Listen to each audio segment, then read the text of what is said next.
नमस्कार दोस्तों, स्वागत है आपका यूट्यूब चैनल एबी टेक में। दोस्तों इस वीडियो में हम बात करेंगे नई टीजीटी पीजीटी भर्ती 2022 के बारे में। साथ ही बात करेंगे यूपी टीजीटी पीजीटी भर्ती 2021 और 2016 के वेटिंग लिस्ट वाले अभ्यर्थियों के बारे में। और आपके जो 27,000 पदों पर भर्ती का विज्ञापन है वो कब तक जारी होगा, इस मामले पर चयन बोर्ड के अध्यक्ष का क्या कहना है, उस पर भी चर्चा करेंगे। और टीजीटी पीजीटी 2022 भर्ती से संबंधित अधियाचन की क्या अपडेट है उस पर भी चर्चा करेंगे। तो कुल मिलाकर के काफ़ी सारी अपडेट हैं। वीडियो को आप लोग लाइक और शेयर कर दीजिएगा।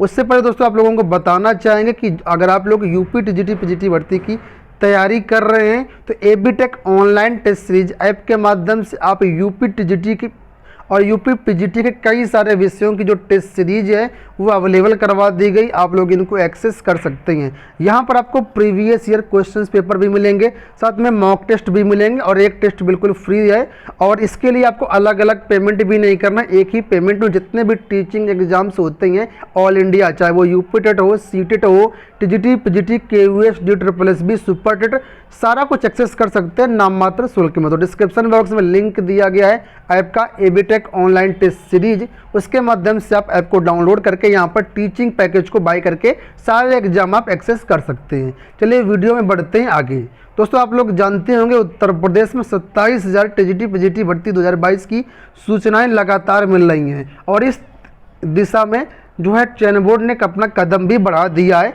अभी 3 दिसंबर को एक नोटिस जारी हुई थी जिसमें यूपी टीजीटी पीजीटी के जितने भी पद खाली हैं विभिन्न कॉलेजों में, विभिन्न जिलों में, उन सभी जिलों से अधियाचन के लिए पोर्टल खोला गया था। आपका अधियाचन के लिए जो पोर्टल था 3 दिसंबर से लेकर के 17 दिसंबर तक पोर्टल खुला रहा। इस बीच बहुत सारे कॉलेजों ने जो है वो पदों का ब्यौरा भेजा, जो भी रिक्त पद हैं। लेकिन हमने आपको कुछ दिन पहले आपको अपडेट किया था कि बहुत सारे जिलों में अभी भी जो रिक्त पदों का ब्यौरा नहीं भेजा जा रहा है डीआरएस की तरफ से, कॉलेज के प्रधानाचार्यों की तरफ से, इसमें जो शिथिलता बरती जा रही है। और वही हुआ, 17 दिसंबर की जो डेट है वो निकल चुकी, लेकिन उसके बाद ही बहुत सारे जिलों ने रिक्त पदों का जो ब्यौरा है वो चयन बोर्ड को नहीं भेजा। और जब ब्यौरा नहीं जाएगा तो फिर कैसे भर्ती आएगी और कैसे आगे की प्रक्रिया जो है वो कंप्लीट होगी। इस मामले को लेकर के जो है अब आज एक अपडेट प्राप्त हुई चयन बोर्ड से कि चयन बोर्ड ने जो आपके अधियाचन की डेट है वो 3 दिन और बढ़ा दी है।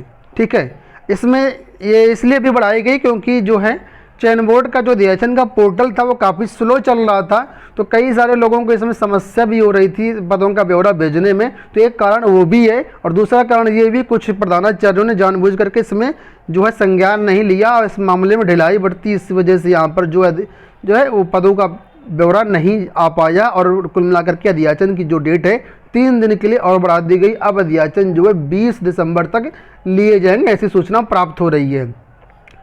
और आपको ये भी बताना चाहेंगे टीजीटी पीजीटी भर्ती 2022 ही कहेंगे क्योंकि अब 15 दिन से भी कम समय बचा, लगभग 12-13 दिन बचा हुआ है 2021 जाने में और इसके बाद 2022 आना है।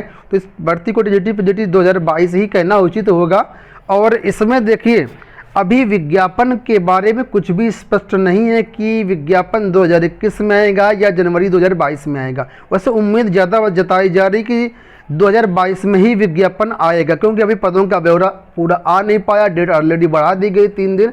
इसके बाद चयन बोर्ड 10 दिन तो ऐसे ही निकाल देगा। ठीक है, तो 2021 में विज्ञापन की संभावना बहुत कम, लेकिन 2022 में भी अगर जनवरी में विज्ञापन आ जाता है तब भी कोई बुरा नहीं है। अब आज के समाचार पत्रों में आपने ये भी देखा होगा, मैं आपको दिखा भी देता हूँ। यहाँ पर आप लोग देख सकते हैं विधानसभा चुनाव की घोषणा जनवरी के प्रथम सप्ताह में, ऐसी सूचना जो है आज देखिए प्राप्त हुई है। तो विधानसभा चुनाव की घोषणा हो भी जाती है, आचार संहिता लग भी जाती है, तब भी क्या चयन बोर्ड जो है विज्ञापन जारी कर पाएगा? तो वैसे देखा जाए तो चयन बोर्ड खुद एक बोर्ड है, ठीक है, और उसमें कोई दिक्कत नहीं है। चयन बोर्ड विज्ञापन जारी भी कर सकता है, कोई इसमें बड़ी बात नहीं है। और ये बात खुद चयन बोर्ड ने कही है कि आचार संहिता का हमारे ऊपर कोई भी फर्क नहीं पड़ेगा, कोई भी प्रभाव नहीं पड़ेगा, हम आचार संहिता लगने के बाद भी विज्ञापन जारी करेंगे। मैं आपको एक प्रूफ दिखाता हूं। प्रूफ की ये जो प्रतियोगी मोर्चा द्वारा दिया गया, यहाँ पर आप लोग देख सकते हैं, ये प्रतियोगी मोर्चा द्वारा जारी प्रेस विज्ञप्ति है जिसमें सारी चीज़ें दी गई हैं। यहाँ से आप लोग पढ़िए, देखिए क्या लिखा है। लिखा है माध्यमिक शिक्षा सेवा चयन बोर्ड के समस्त प्रतियोगी छात्रों छात्र भाइयों बहनों को सूचित करना है कि अध्याचन मांगे जाने के पोर्टल को सर्वर धीमा होने के कारण 3 दिनों के लिए बढ़ा दिया गया है, जिसकी वजह से अब अंतिम तारीख 20 दिसंबर होगी, यानी अध्याचन लेने की तारीख 20 दिसंबर कर दी गई है। प्रतियोगी मोर्चा की टीम का पूरा प्रयास है कि नया विज्ञापन चुनाव आचार संहिता के लगने से पूर्व ही जारी करा लिया जाए तथा विज्ञापन वर्ष 2016 एवं विज्ञापन वर्ष 2021 में ऐसे अभ्यर्थी जिनकी नियुक्ति किन्हीं कारणों से नहीं हो पाई है उनका समायोजन भी इसी आने वाली अध्याचन में ही कराया जाए।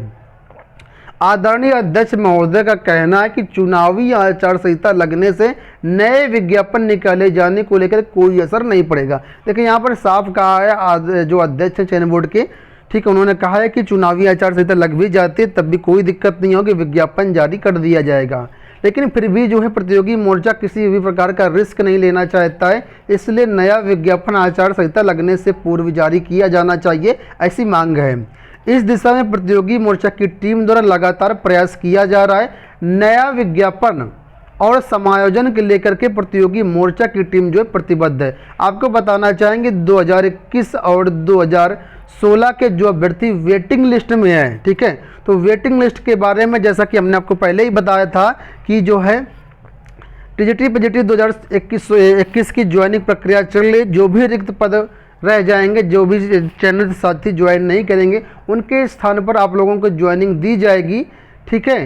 तो उसमें थोड़ा सा समय लगेगा, आप लोग परेशान ना हो, हतोत्साहित ना हो, आप लोगों की ज्वाइनिंग होगी, कोई भी पद खाली नहीं जाएगा, बस समय लगेगा। समय कितना लगेगा तो इसको लेकर के कुछ भी टाइमलाइन चयन बोर्ड द्वारा निर्धारित नहीं है, तो हम आपको कोई टाइमलाइन तो नहीं बता सकते, ना ही चयन बोर्ड कोई टाइमलाइन आपको बता पाएगा।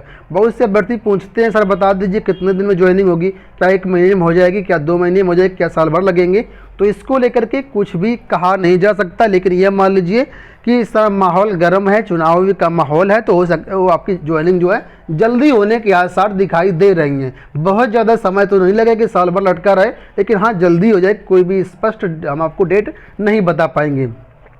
अब आपको दोस्तों यहाँ पर बताना चाहेंगे कि टीजीटी पीजीटी 2022 में एक और मुद्दा आपको देखने को यहाँ पर मिल रहा है, और ये 2022 ही नहीं अन्य कई सारी भर्तियों को लेकर के यहाँ पर मुद्दा है, और ये मुद्दा ईडब्ल्यूएस के अभ्यर्थियों को आयु सीमा में छूट का, ठीक है। तो इसके लिए भी प्रतियोगी मोर्चा की जो टीम है माननीय कैबिनेट मंत्री श्री सिद्धार्थनाथ सिंह जी से मिली, उनसे वार्ता हुई है, जिसमें उन्होंने हरी झंडी दिया है। यानी कैबिनेट मंत्री ने कहा है कि आयु सीमा में जो ईडब्ल्यूएस को छूट का मामला, उसका जो मामला है वो मुख्यमंत्री के संज्ञान में लाया जाएगा, उनको इस प्रकरण से अवगत करवाया जाएगा तथा ईडब्ल्यूएस के अभ्यर्थियों को 5 वर्ष की जो छूट है वो दिलाई जाएगी। तो कुल मिलाकर के आश्वासन जरूर मिल गया है कि हाँ दिलवाई जाएगी। अब मामला आप लोग जानते हैं कि अगर आश्वासन दिया गया, चुनावी माहौल है, तो यहाँ पर हो भी सकता, कोई बहुत बड़ी बात नहीं है। बहुत सारे राज्यों में जो है ईडब्ल्यूएस को छूट दी जाती है आयु सीमा में, तो यहाँ पर भी मिलनी चाहिए और मिलेगी, ऐसे ही हमें उम्मीद दिखाई दे रही है, ठीक है।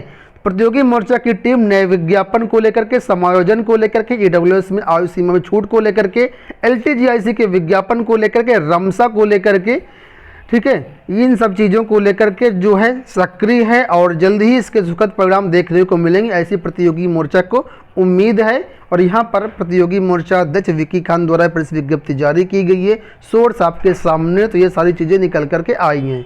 आशा करते चीज़ें समझ में आई होंगी। वीडियो पसंद आया हो तो वीडियो को लाइक और शेयर कर देना।